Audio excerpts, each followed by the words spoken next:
Welcome to today's show, brought to you by HDI Local Chapters. HDI Local Chapters is the organization that brings together people in the IT, service management, and technical support communities. To find out more about HDI Local Chapters, please visit us at www.hdilocalchapters.org. I'm your host, Tom Wilk, for today's weekly live stream show. Welcome to our show today. Today my guest is a good friend of mine from the HDI community, Terri Oropezza. Terri has been in information technology support since 1985, first as the owner of a pioneering desktop publishing company, and then spent 23 years as an IT manager in the Silicon Valley. I love it, I know somebody from the Silicon Valley. After retiring in 2017, she joined the faculty at Cabrillo College in Santa Cruz, California, in the Computer and Information Systems Department. She works with students and local employers to prepare the next generation of IT service and support professionals. Terri has been an HDI member since 2000 and a local chapter officer since 2007, and she is currently the president of the San Francisco Bay Area local chapter. Terri, welcome to the show. Thanks, Tom. I'm really excited to be here. So Terri, let's just jump right in. Today's discussion is called Apprenticeships and Internships. So can you tell the audience what is the difference between apprenticeship and internship? I assume there's a difference, or they wouldn't have two different terms, right? There is a difference, and this is actually one of my favorite topics, which I'm excited to be talking about this in context of the future workforce. Also, as an IT manager for many years, I had the challenges that we all have of finding the next employees. So apprenticeships and internships. Internships are really, internship is a term that's used all over the place. It can be very, very detailed or very, very general. And it's really up to the company that's providing the internship to define it. And oftentimes there's no specific outcomes, there's no necessarily training requirements, and there's no specific related technical instruction. It's really what the company defines of it. Apprenticeships sometimes are that way too, because that word can be used. There's no law against it, but a registered apprenticeship, which is what we have at Cabrillo College, is a Department of Labor, or in our state of California, Department of Apprenticeship Standards, and every state has those standards.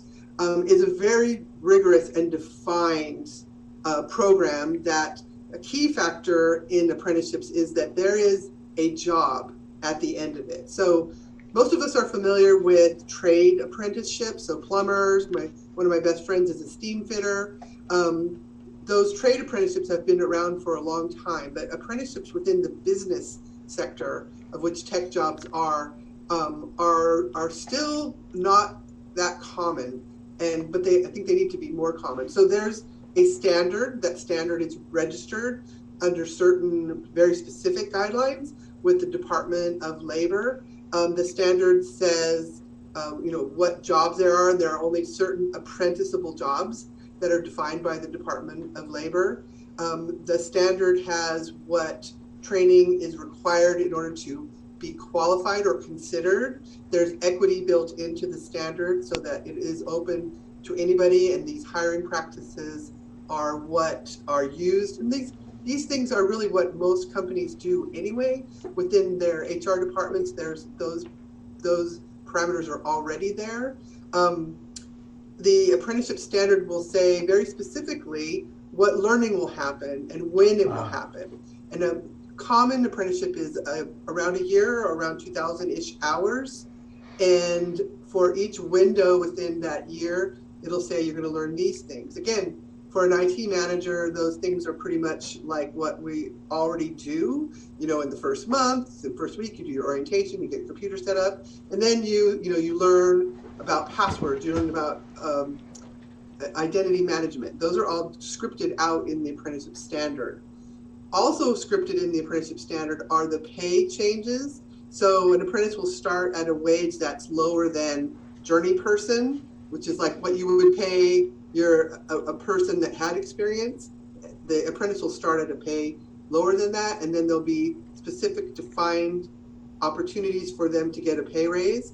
So those are some of the things that the employer is agreeing to. It's that rigor, and that specific about the training that happens prior to and during the apprenticeship. And then at the end of the apprenticeship, that employee has a job, and they also get a certificate from the Department of Labor that says they are a qualified journey person in this topic.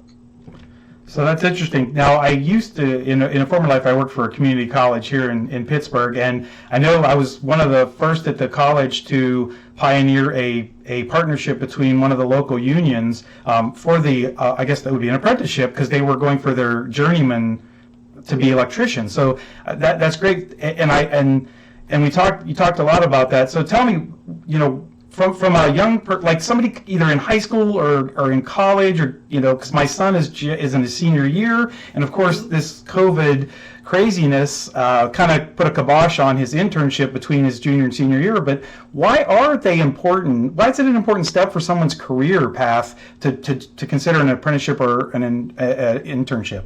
Yeah. Well, it's work experience, right? So whether in high school and college, you take a course of study and you learn the theory of things, and maybe you have project related activities in those classes.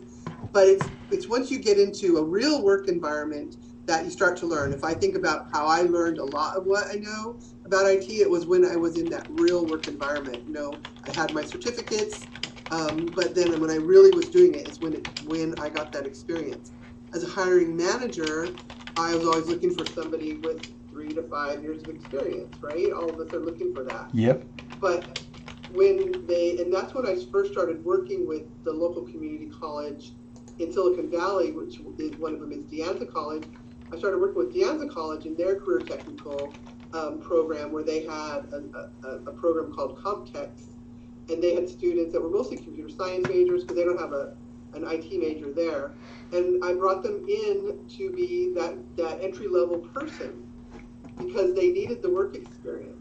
And once they got that work experience, then they become the employee that you're looking for. I have a really good story. One of my very first interns that I had at Synopsys, where I used to work, was an engineering major. He got his engineering degree from a good engineering college, which was in the Midwest, and then he came back home to Cupertino, and he could not find a job. So he went to De Anza College, and he's like, well, I'll polish up my skills while I'm looking for a job. And so he came to us as an intern. He worked at the front desk, the walk-up desk for IT for 3 months. He worked, and then he got a job as a customer service person for a local semiconductor company, specifically because he had worked at Synopsys, which is a semiconductor EDA provider. And just because he had that little bit of work experience on his resume, he got the opportunity to get an entry-level job in engineering. So it's that work experience, that's why it's important. I work with students at Cabrillo when I first started there 3 years ago, and I was shocked at how many of them never even had a job. So in what I do now, and part of where we brought in the apprenticeship, but then I realized that some of these students had never even had a job. So I start working with them to get an on-campus job, which you have on-campus interns, right, Tom? So those work experiences are really important, and helping the student learn how to write up that work experience on their resume is also a very important thing. Yep, we had a couple of chatters.